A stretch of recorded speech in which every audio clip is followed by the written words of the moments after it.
All right, my AP language friends. So for this writing workshop, I got to give credit to Kathy Carlson Gibbs, who posted yesterday in the group a comic by Calvin and Hobbes, and I said, "Oh my goodness, that's fantastic fodder for an FRQ3."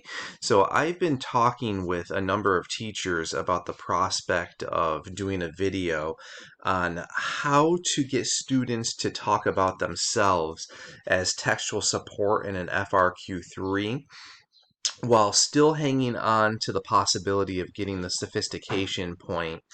And, we were jokingly saying that oftentimes when students write about themselves, within their textual support and their body paragraphs, instead of going historical or pop cultural or talking about literature, that like LOL emojis pop up and OMG emojis pop up in the sense that they diminish their voices and sound so small and so young.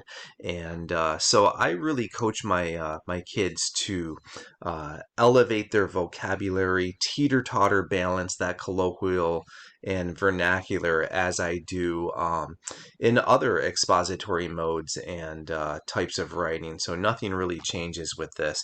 So let's jump right in. I'll stick to the status quo. And since we're doing an FRQ3, we can declare or invert the thesis in the introductory paragraphs. And I have some Bob Ross examples as to how to execute that for you and your students. And then, as always, we tackle the body paragraph syllogistically, and I have a few models and exemplars for those body paragraphs as well. And then we'll just talk about all the things that stay pat as far as my templates go. So the cartoon that Kathy posted is on the left of this screen, and it says this: "I wish my shirt had a logo or a product on it. A good shirt turns the wearer into a walking corporate billboard. It says to the world, my identity is so wrapped up in what I buy that I paid the company to advertise its products." You'd admit that? Oh, sure, endorsing products is the American way to express individuality. So rife with irony and, some paradoxical, sarcastic, statements here. So clearly, in order to write about this, I would prefer to have a Socratic seminar or a fishbowl or a Plato's Plato discussion, just to unpack it, because even though for us as adults, I think the sarcasm is kind of right in your face, it can elude students and might go over their heads. So this is the working prompt, and it's a draft. So if we want to tweak it together, then shoot me an email or a direct message, and we can definitely bend and twist this to make it better. So Bill Watterson, a cartoonist and the author of the comic strip Calvin and Hobbes, made the following social commentary referencing the strip. Write an essay that argues your position on the extent to which Watterson's claims are valid and an accurate portrayal of American consumerism. In your response, you should do the following. Respond to the prompt with a thesis that prevents a defensible thesis. So, to what extent are Watterson's claims valid? Provide evidence to support your line of reasoning. Explain how the evidence supports your line of reasoning, and use appropriate grammar, punctuation, syntax in communicating your argument. So pretty staple, pretty vanilla prompt. I kept it looking like FRQs of the past. So the one thing that I always say in my videos is you got to Bob Ross your instruction, especially when you're using templates. So it's very easy to talk into the ether and the pie in the sky about the theory and technique of writing and give your kids graphic organizers and that. But I think it's best when you take a Bob Ross approach to the teaching of writing, and you paint with your students. So show them a couple of declarative and inverted, follow my lead, show them a couple syllogistic body paragraphs that you wrote, right? You're the expert writer in the classroom, and show them a couple of, exemplars and models of your best writing, and you'll be amazed at how quickly that demystifies the writing process for your students. So the first question is this: how do I write the introductory paragraph? And as always, for all 6 FRQs, so I'm talking AP Language and AP Lit, you can declare or invert the thesis. And as far as argument, persuasion, and synthesis goes, it's a 50-50 coin flip with regards to whether or not you declare or invert. So for those of you that are familiar with my work, you know that for rhetorical analysis, we always declare the thesis. For literary analysis, so all FRQs on the lit exam, we invert the thesis. But specifically for argument, persuasion, synthesis, it's a coin flip. It really doesn't matter. It's more contingent upon the prompt and how students kind of bend their thinking and their head around that particular prompt. So let's unpack what I mean again by declare and invert the thesis. When you begin with the thesis, you're declaring, right? So just boom, out of the gate, what's your stance with regards to the prompt? I always tell my students, drop it like it's hot. I want a precise, concise, direct, emphatic declaration of the thesis. From there, I like to have a nice academic tone. So I want to see some tier 2 level vocabulary in there. And by tier 2, I simply mean your average run-of-the-mill SAT level words. But I like to see that, especially for the voice, the sophistication, the pizzazz, the wow point. I really like to see that teeter-tottered with colloquial vernacular diction. Otherwise, the kid might sound too pedantic and contrived or pretentious. And I like to see that sort of balanced out in a teeter-totter fashion. So we'll model that for you. And then again, I'm going to talk about my 12 sentence constructs. I espouse the idea that Strunk and White espouse, that there are 12 different ways to construct a sentence. So you're going to see my students have some nice syntactical manipulation in the hopes of achieving voice rhythm and flow. Not all of them do it perfectly, of course, but you're going to see them at least try to do this to get away from that short simple declarative sentence followed by short simple declarative sentence followed by short simple declarative sentence, that chop chop chop chop rhythm that we often see in student writing. And then, as always, here's the kicker: an introductory paragraph, when my templates are employed, are always 4 sentences long, no matter what. So as you know, we have the guardrails, the training wheels, the scaffolds in place. It's going to be 4 sentences. If you invert the thesis, you just flip the paradigm and you're going to end with the thesis. So a student might begin with an analogy, a hook, or just with the context and background. Sprinkle in that tier 2, focus on those sentence constructs, always going to be 4 sentences long. So let's take a look at a few. And you'll see kind of a trend here in the exemplars and models, and hopefully we can demystify the process of how to do this. So you can start with the thesis or end with the thesis. Let's see what this exemplar does. Walk down the hallways of any American high school, and one can see the validity of Watterson's claims. So we pretty much got it here. We know which direction we're going here. That thesis is implied enough. We have direction, we have intention. Within the context of American consumerism, the tendencies of shoppers are both ironic and paradoxical.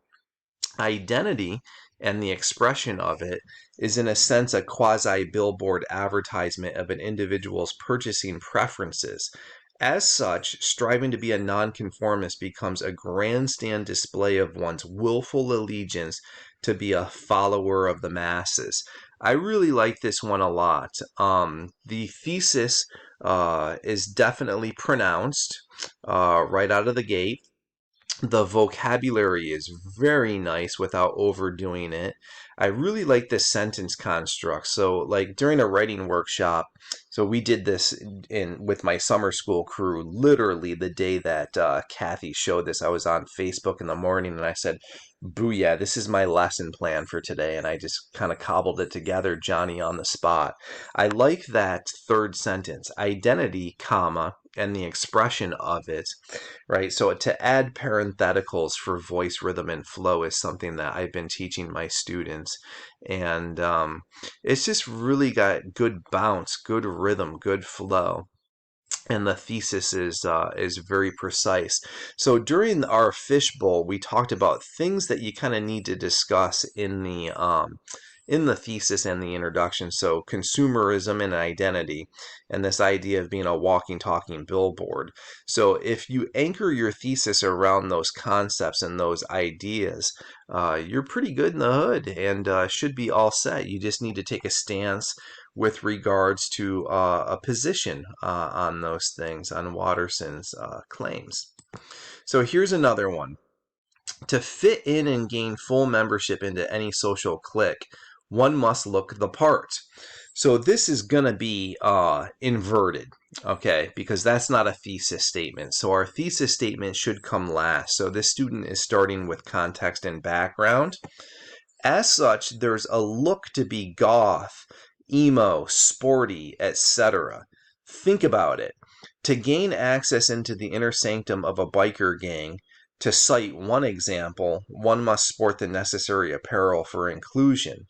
Watterson hit the nail on the head in making the assertion that American consumerism has created a nation of lemmings. So clearly the thesis is at the end. And I'm really hammering how to manipulate syntax with my students for the nuance, right? So I love, again, that sentence. Think about it. Dash. To gain access into the inner sanctum of a biker gang, comma. To cite one example, dash. One must sport the necessary apparel for conclusion. Love it, love it, love it. Love seeing that stuff. So students don't need to craft every sentence as complex as that. But every now and then, bust out a sentence like that coupled with the declarative that starts the introductory paragraph, and you can get some really good voice rhythm flow throughout the entirety of the paper. So again, 4 sentences, nice vocab, a good teeter-totter balance of the academic, the colloquial, the vernacular. Hit me with the thesis at the end for a straight up inverted thesis. So here's one more. If one identifies as goth, bandcamp, burner, or AP superstar, it stands to reason that they will take on the appearance of a certain billboard with regards to their attire. So it's like poker, student show in hand, but we got to articulate that thesis and really hammer it. The kid who self-identifies as the school's most legendary football player, per example, most likely will don sports apparel every day to let the world know that he's a real stud on the gridiron. And the drama kid, they likewise will sport a similar billboard, just with a different branding. Watterson, rather tongue-in-cheek, perfectly captures the ironic nature of American individualism. So you can see what's happening in a very short time here. So my summer school crew, from having intensive study with my Word Study Academy and my Nuance Academy, are able to bust out introductions like this. And these are going to be like future, they're in the AP track, the IB track. So they're really stellar kids, and they're on an accelerated program. But again, look at that last sentence, Watterson, comma, rather tongue-in-cheek. So the ability to do, some syntactical manipulation like that. And the drama kid, dash, they likewise will sport a similar billboard, comma, just with a different branding. And the teeter-totter balance of the colloquial, the vernacular, and the academic. This kid was like, can I use the word stud? And I was like, yeah, I think it works. So you have other higher level vocab that balances out that colloquial and vernacular. But if the vocab is lagging in the tier 2, then it becomes too sort of flip if you are dropping that degree of colloquial in your paper. So pretty good. So the next question is, how do I write the body paragraphs? And as always, we're going to go syllogistically. So check this out real quick. I'm going to assume that most of you are familiar with my work and this particular template. So if you want to do a deeper dive into syllogistic reasoning, deductive and inductive reasoning, then I suggest you look at my P.D. Eastman Are You My Mother teaching line of reasoning video, where I do a deep dive into the syllogistic method, and that's on my YouTube channel. So in brief, the syllogistic method is rooted in the Aristotelian tradition, and all it is this. It's when you argue from premise to conclusion. So you might be familiar with classic texts like Plato's Republic, where they throw out an essential question such as, what is justice? And all these philosophical think tankers step to the mic and they basically drop definitions of what is justice. And ultimately, on our FRQs, we're asking similar essential questions. And Aristotle was very interested in something that we are interested in: how to sustain cogency. We call it line of reasoning. In Aristotelian times, they called it cogency. So to be mathematical, to be computative, you can argue like this. Premise 1, arsenic is deadly. Follow it up with a second premise that states this: my dog ate arsenic. And you conclude, my dog is going to die. When our students argue in expository writing, oftentimes they are not this cohesive and lockstep. And I plan on doing a video in the near future here where we take a look at College Board sample papers. Oftentimes, especially on FRQ3, students principally present only a second premise. And if they are giving examples from literature or history or personal evidence, personal anecdote, it's all that narrative, and then it's not connected back to the thesis. It's not connected back to the prompt, and they're not arguing. It's just this real plot summative sort of stuff that they offer. So for our purposes of doing an argument paper for FRQ3, this is what the syllogistic method is going to look like. The first premise is an argument where you state a why reason. So up top in the thesis, you're just making a stance. You're taking a stance. You are arguing, right? All expository writing is a form of argument, so you need to argue why. So I want my students to take 3 sentences to drop that argument. And here's the reason why. On the synthesis portion of the exam, FRQ1, the College Board always states your argument must be central. And I really think they need to give that direction on all FRQs, even on the literature exam, because we're arguing. So don't get into the textual support too soon. Otherwise, you cease to argue, you're being summative. So argue the why reason. Second premise, textual support.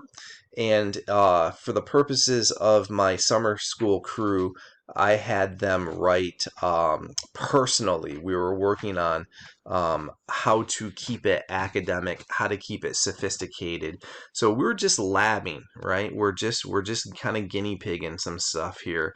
It's not perfect. It's rough draft, but I'll show you how they are writing about themselves. And often that just comes from recall. They don't have any text or anything in front of them. And then the conclusion of the syllogism, again, not the conclusion of the essay. The conclusion of the syllogism is the textual analysis. And this is where we need to link back to Watterson, the prompt. And I tell my guys, your first premise is a promise. Go shake hands with that brother. So here are 2 syllogisms that come from the summer school crew. So 3 sentences to set up the first premise, and at the end let's do what I did with my students. I said, put this in the language of a promise. We have to have a clear, succinct line of reasoning. What are you promising your reader? So let's see what happens here. Self-identity and the expression of it. All right, so I want to talk about this. My students are really trying hard to achieve the voice, the rhythm, and flow. They're coming out of my Nuance Academy.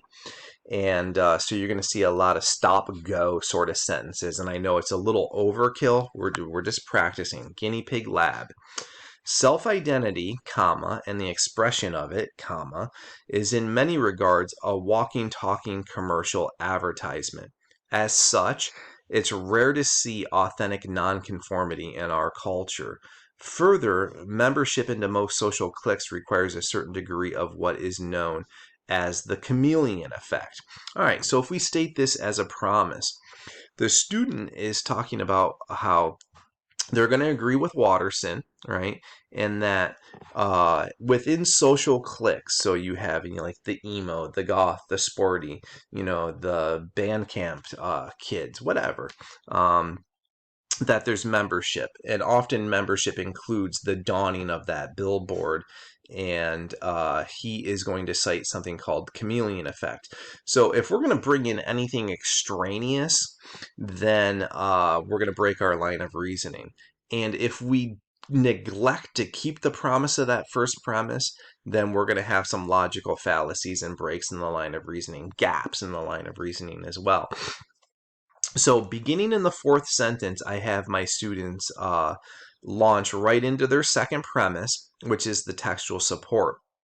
And I told the students, I was like, just practice writing about yourself. All right, just practice writing about yourself. So, and I modeled it for them. I gave them plenty of Bob Ross exemplars and models to show them how to teeter-totter balance the colloquial, the vernacular, and the academic. So, those of you that follow my channel, we did the No David exercise. We did Where the Wild Things Are. And then the AP Dream Team with Carrie Bradshaw, Rory Gilmore, and again, you can backtrack and go look at those videos. So they've had plenty of practice with this. So here it is. Personally, in my quest to fit in, I find my tribe to be my football teammates. So I'm allowing them to use first person here, because we know that on the exam, a lot of kids talk about themselves in their textual support just from reading exemplars or from reading anchor papers. Given that I am a social being, I place value on being accepted. But the cruel irony of gaining acceptance is that one must sacrifice a bit of their authenticity. For example, let's say that I have a strong penchant to wear tutus and leotards. So let's break this down here, all right? Very good use of vocab, very good use of the colloquial, the vernacular, the academic, right? Very balanced. As the star quarterback slated to play for a prestigious D1 school next year, this probably wouldn't fly with my peers.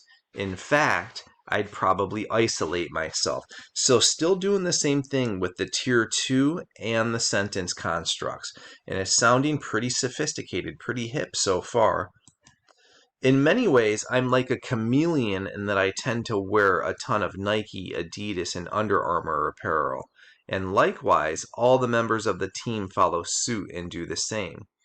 It's like announcing to the world, hey, I play football, and my identity is constructed from my sole involvement in this singular activity. So that's plenty of textual support. It's very good. The student can't go on and on and on and on. And again, for those of you that are familiar with my work, you know that I tell my students to go for 10 to 12 sentences for their the length of their body paragraphs. Those little itty bitty 4 or 5 sentence baggers don't do it. There's not enough support and analysis. So I say shoot for 10, but don't bloviate and go for bird walks. So let's ask ourselves this. All of that textual support, is it germane to the promise of the first premise? Yeah, we had some talk about the chameleon effect. We had some talk about conformity, and we had some talk about the billboard, right? So in the end, we got to bring it all the way back to Watterson and the prompt and the thesis. Watterson, in many regards, is laughing at the likes of me. Holy good self-reflection. That is amazing. But this is the cost of fitting in. Not only am I a human billboard, but I'm also a conformist. You know, it was kind of strange that the prompt went in this direction. I didn't want my, students to deprecate all over themselves and, get to this extent, but very thoughtful uh, uh, piece of reflection. And I really like how the student used high-level vocab, um, high-level sophistication, complexity of sentence constructs, syntactical manipulations, to pull this off. And I'd be curious to know, do you think this would get the sophistication point? Does this go for pizzazz? Does this get the wow? Does this get the spunk? Does this get the flair, the attention of an AP reader? For me, I read it and I'm like, I like this a lot. I really, really, really like this a lot. But I know that some teachers are very traditional and they're like, don't talk about yourself. But the fact of the matter is, in testing situations, students are going to talk about themselves as they're crunched against, the clock, and they're like, I got nothing, other than to talk about myself, and I open the floodgates for my students to do that. I think it's okay. So what do I do next? Bust out another syllogism. So I'll show you a different student. And they're going to follow the exact same template. So first 3 sentences set up the why of the argument. With rare exception, everyone wants to belong. Social and group acceptance seems to be hardwired into our DNA, and in consumer cultures, acceptance often necessitates the purchase of the identity one is trying to cop. This is especially true of my social circle. So they begin to transition to self in that third sentence. So, that's a very clear argument. All right, it's very simple to put that into the language of a promise. So let's see if they sustain the line of reasoning. Personally, I anchor my identity in equestrian life. I am known to many as the horse-loving girl. This is not unusual. Teenagers often try on a modicum of mask until they find one that fits. Again, love the vocab, like modicum, good word. Look at the dashes in here. Good sentence flow. But I know that I want my life's work to center around this lifestyle. The irony, however, is that my choice of attire screams to the world my personal business. As an example, right, I tell my guys specificity, like get into the minutia, without belaboring it. Get specific, specific, specific. So as an example, I am currently wearing a Charlotte Dujardin shirt today. In my circle, this is holy grail kind of stuff. I knew that if I purchased this piece of clothing, I would get a lot of attention from my peers. And with this particular student, she asked me if she could say stuff. And I was like, I love it. I love it. And I would love to have a conversation with AP language teachers, AP lit teachers about this too. To what extent can they go colloquial? To what extent can they go vernacular? As long as they're pedal to the metal on their tier 2 and have it all in balance. I'm fine with it, but some of you might have differing points of view on this. So even though I only make minimum wage at the horse barn, I spent $132 on a single shirt just for the purpose of fitting in more than I already do. So we're always anchored in the prompt. You don't want to, deviate away from the thesis and go on bird walks and have all this tangential stuff. And in the end, keep the promise of the first premise, go echo that thesis again, get right back to the prompt. Watterson is chuckling at the likes of me in his comic. It is entirely absurd to think that I could have instead purchased a blank t-shirt for $5 at Walmart. But no, I felt mightily compelled to announce to the world that I am Horse Girl. Love it, love it, love it. I love the but no. dash, right? And then the air quotes, horse girl. So really nice stuff here. I really like what my students were doing with this. And, you know, come exam time, will I have them do this? I don't know. I don't know. So there's some ambiguity and some ambivalency with regards to this approach and what the College Board values. I know college level, you know, teaching university college students writing like this, I love it. I love it. So I think it's good writing. So, you know, for me, good writing is good writing, and you know, the College Board has us, you know, teaching certain things certain ways. And the bottom line is this: when we see good writing, we recognize it, and you know how we get there is, you know, of one's own making. So just a couple of templates and some theory and technique splashed in there, and that's what you get.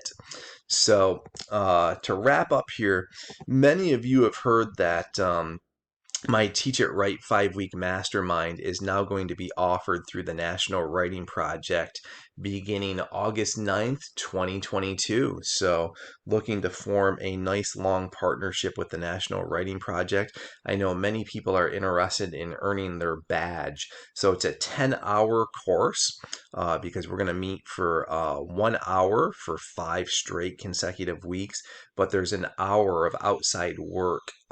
That's optional. Of course, you don't have to do it, but that's kind of the time parameter. So it's a 10-hour badge, which is very attractive for a lot of people that need to get their professional development hours.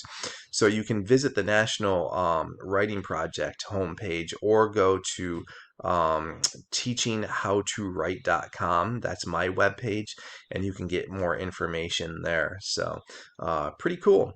And then the other thing that's in the works is that I'll be presenting at National Council of Teachers of English in Anaheim, California this coming fall with Tim Freitas and Brandon Abden. So just a couple of irons that I have in the fire going forward. So hopefully you found this to be useful. Reach out if you have any questions, and if you want the slides featured in this presentation, then reach out at teachingwritingcoach@gmail.com. So be well, happy teaching, happy writing.